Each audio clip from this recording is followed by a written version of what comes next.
Хоглоорооны зэргүүд шинэ нөлөө хөсөлт дутлан манайхныг хэдэн өнөө үсэдгүү гаргав тэнийг зэрлүүлэн шүү. Чам амин тасартал дайсантайгаа тэмцдэг болохоор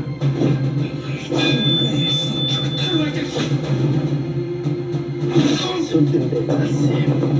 Хотлондоо юундаа тэнгэр гангацсан амьттай хөшөө үздэг байна.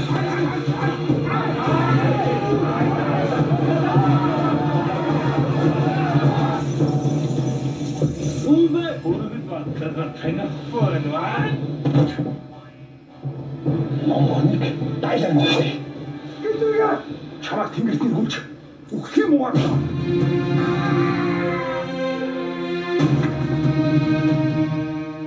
Гэдэг хүн эцэг хурлын дараа их юан гүрний хаан болох нэ. Би өөрийн гараар алтан судлаг болж чадмаар байна.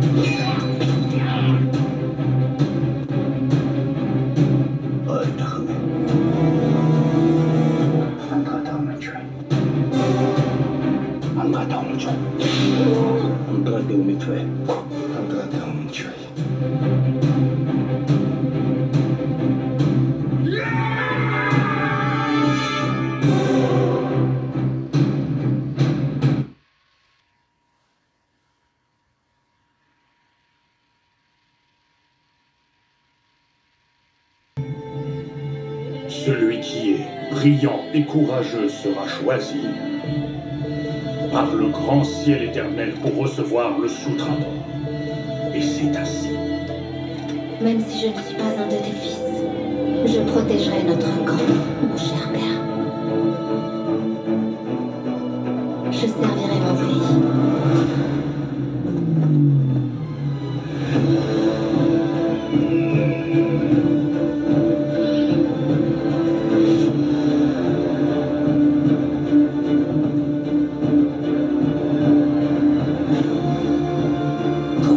Et protège le Soutrador.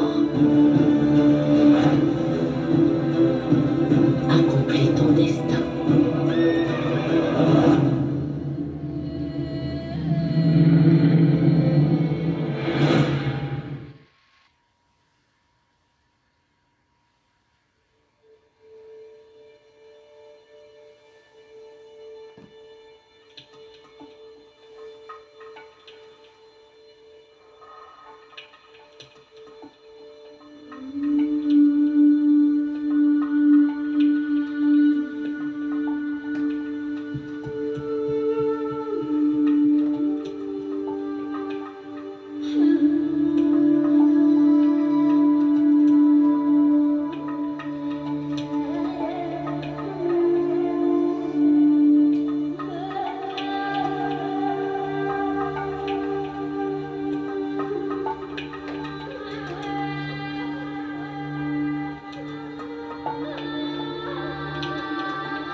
Et bonsoir mes amis, bonsoir mes abonnés, j'espère que ça va chez vous ce soir et que vous passez un bon week-end.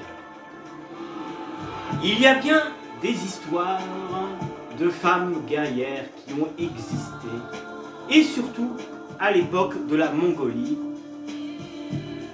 hein, à côté donc de la Chine. Vous savez, vous connaissez l'histoire un petit peu hein, de la muraille de Chine, à quoi elle avait servi à l'époque.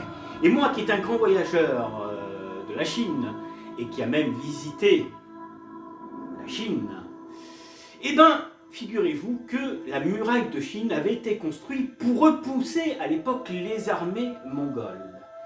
Mais avant ça, il y avait quand même une héroïne qui existait, qui était pas mauvaise, car vous savez, on a eu beaucoup de dictateurs, même du côté chinois, mongol, etc., dans l'histoire.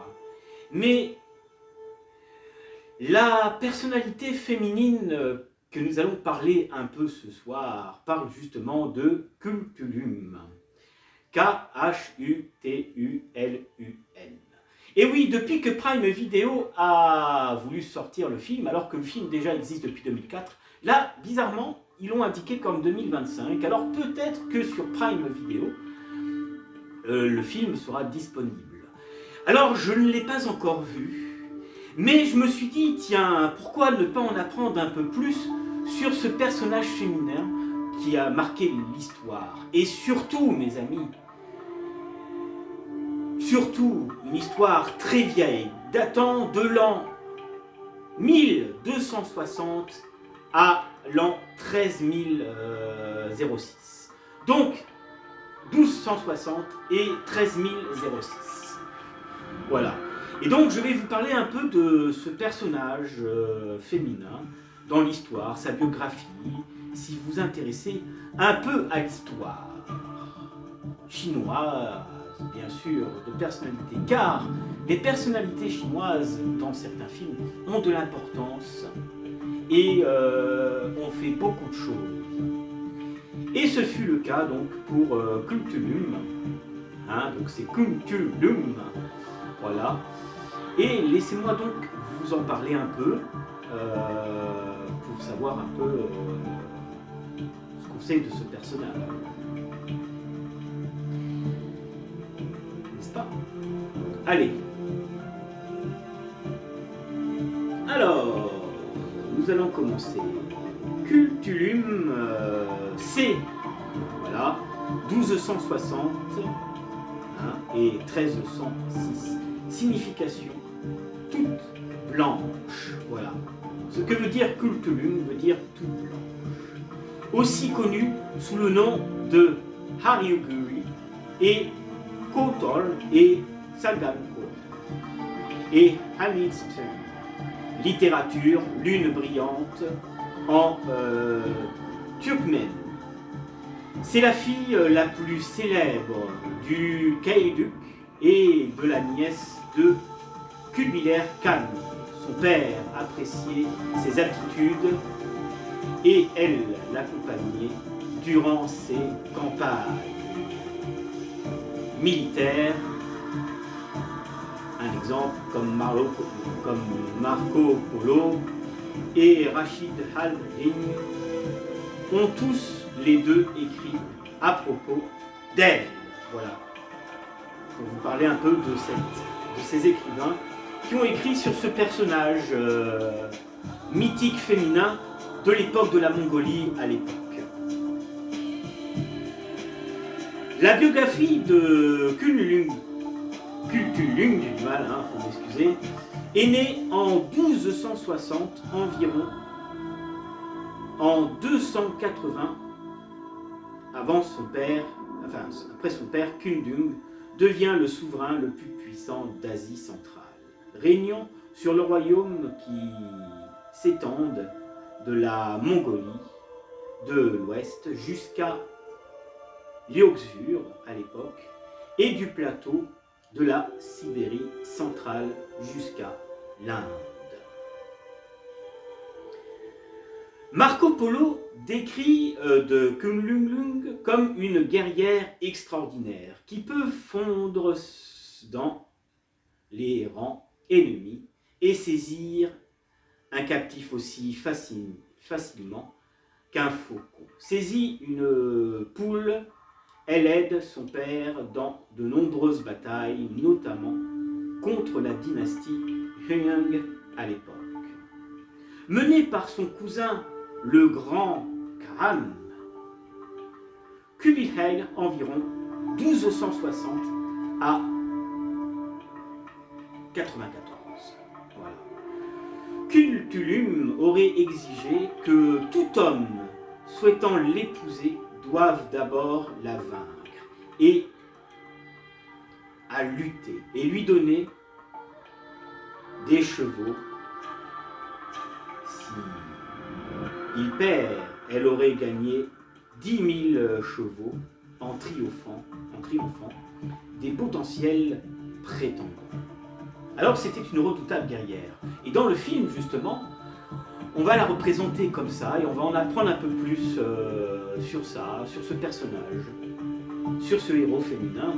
Vous vous souvenez, j'avais fait Red Sonja, qui était un personnage qui avait été créé à l'époque par Marvel, mais qui avait quand même inspiré à l'époque Howard pour Conan.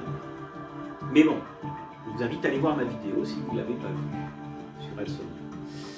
Voilà, donc ensuite, les ennemis de Kultulun,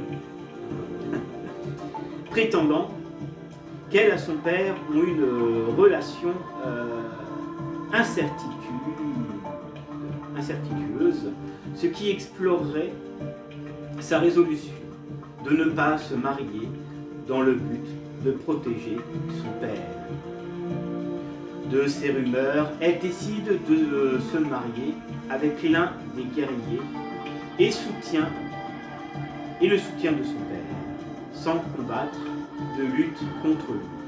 L'identité de son mari variait selon les sources des chroniques affirmant que son mari était un homme splendide qui a malheureusement échoué et assassiné le père de Kultulun à l'époque, donc son père, Kultulun, voilà. Et qui a été fait prisonnier. D'autres sources le désignent comme étant le compagnon de Kaïd, du clan des Choros Rachid al-Din, écrit que Kultulun est tombée amoureuse de Ghazan, souverain mongol en Perse.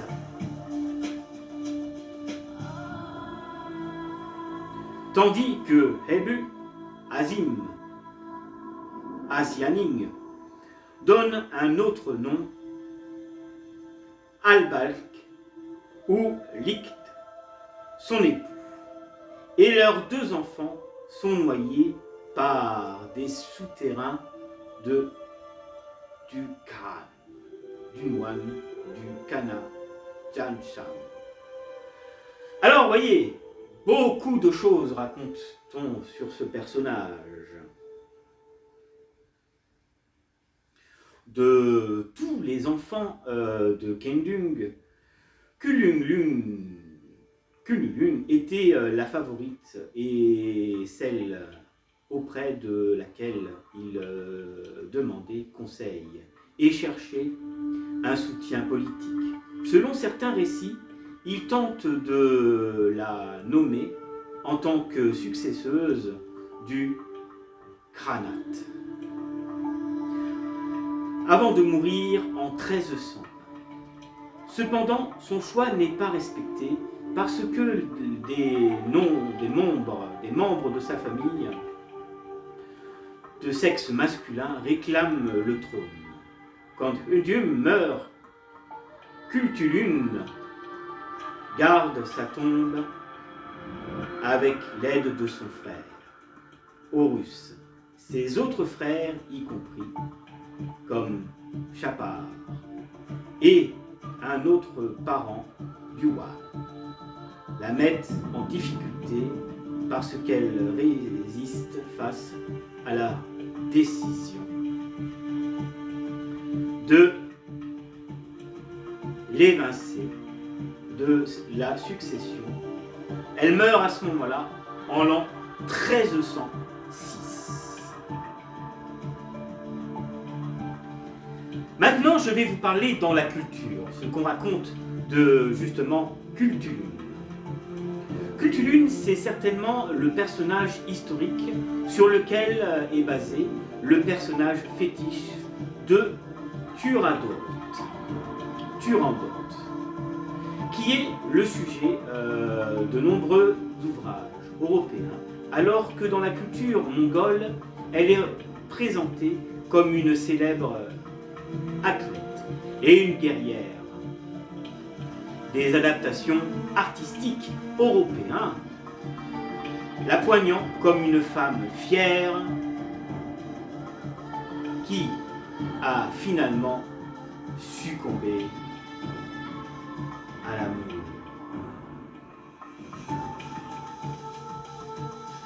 Publié en 1710, le livre de François Peltis de la Croix, de contes et de fables asiatiques, contient une histoire dans laquelle Cultulune est appelée Turandot, mot perse, pour ceux qui voulaient savoir, Turandot.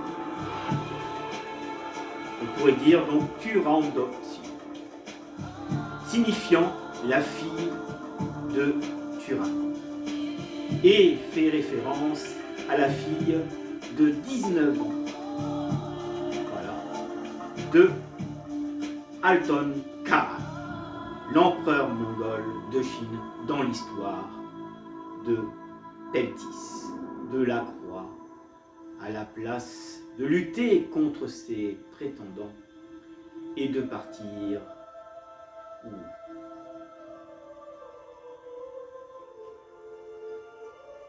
J'aime bien cette musique. Pas vous? Voilà, et nous parlions des cheveux. Elle leur pose 3 énigmes et sont exécutés. Ils ne peuvent pas les résoudre.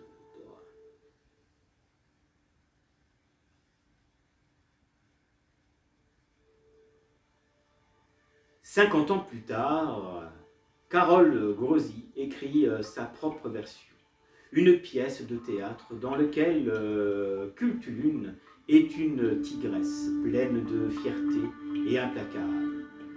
Friedrich Schiller traduit et adapte la pièce en allemand sous le nom de Turandot, princesse de Chine, en 1801. La version la plus célèbre de Turandot est celle de Grikamos Pulsini, sur lequel il a travaillé jusqu'à la mort en 1924. Il y a de nombreuses histoires et romans décrivant parlant de la Mongolie et du Mongol à propos de Cultulune, comme Kolonron de Pureis Sang, la fille extraordinaire de Kundek, Cultulune de C.H. Voilà, Jamison, voilà. L'histoire de Khan Edun Unzitrab, à la princesse Cululune de B. Stugler, etc. Alors vous voyez, il y a plusieurs noms qu'on mentionne sur ce personnage féminin et cette carrière notamment qui est charismatique. Voilà.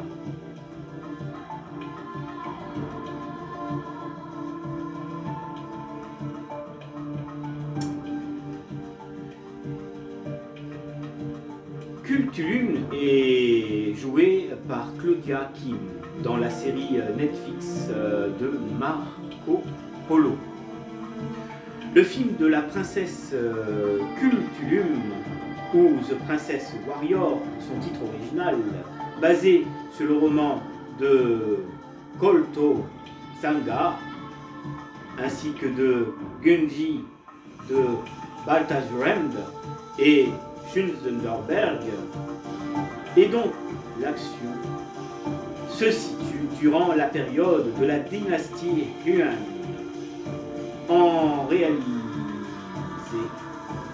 réalisé donc en 2021.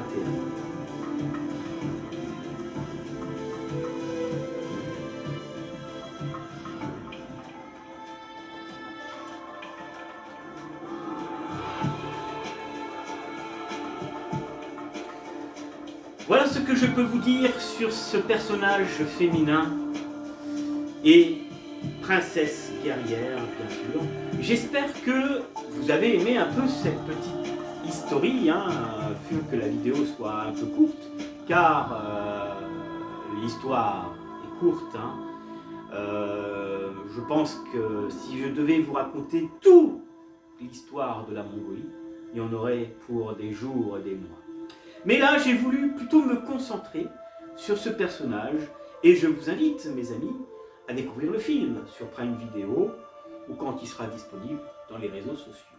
Car pour l'instant, j'ai beau chercher, je ne l'ai pas trouvé, à part sur Prime Video. Donc, si vous avez l'occasion de le voir, je vous invite à le découvrir. Quand même, je vais quand même vous parler du synopsis du film, voilà, qui est très très court, qui s'appelle The Princess Warrior, donc le titre original.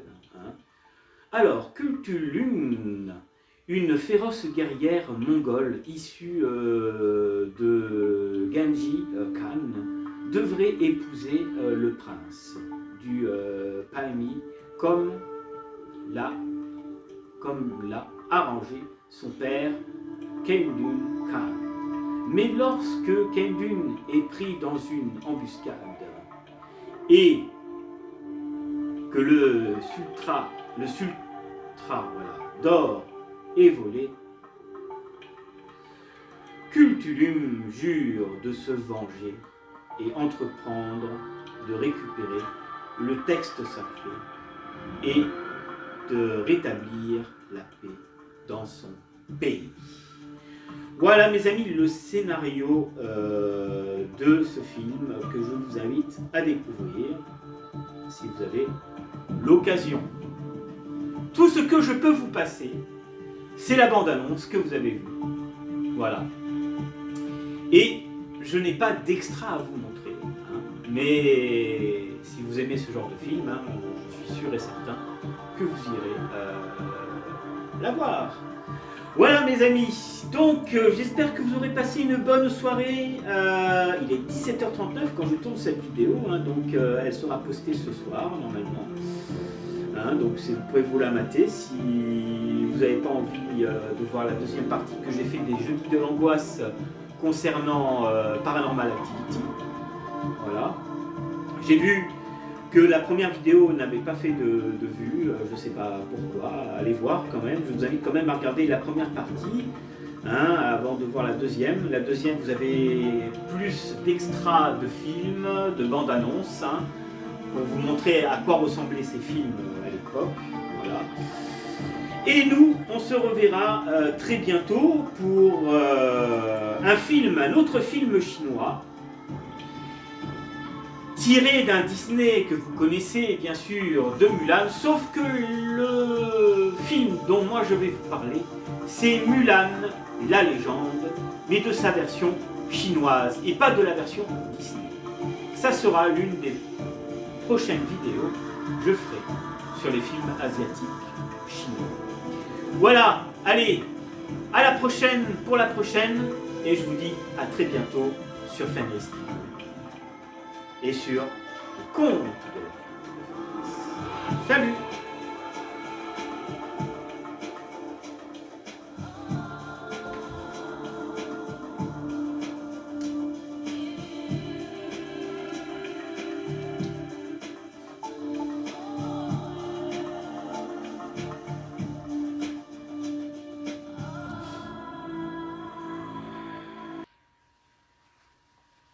Prochaine vidéo que je ferai sur ma chaîne, Mulan, la légende.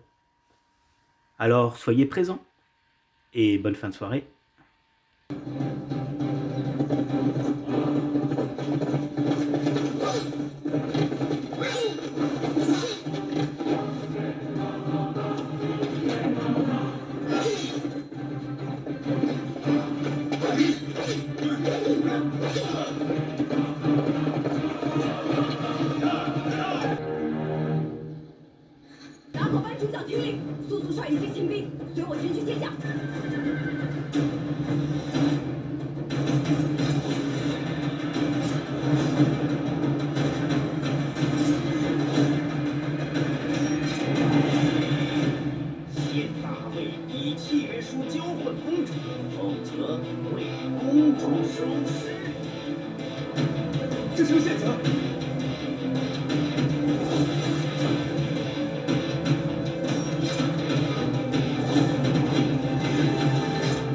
从现在开始，大家忘记不快，精诚合作。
Merci.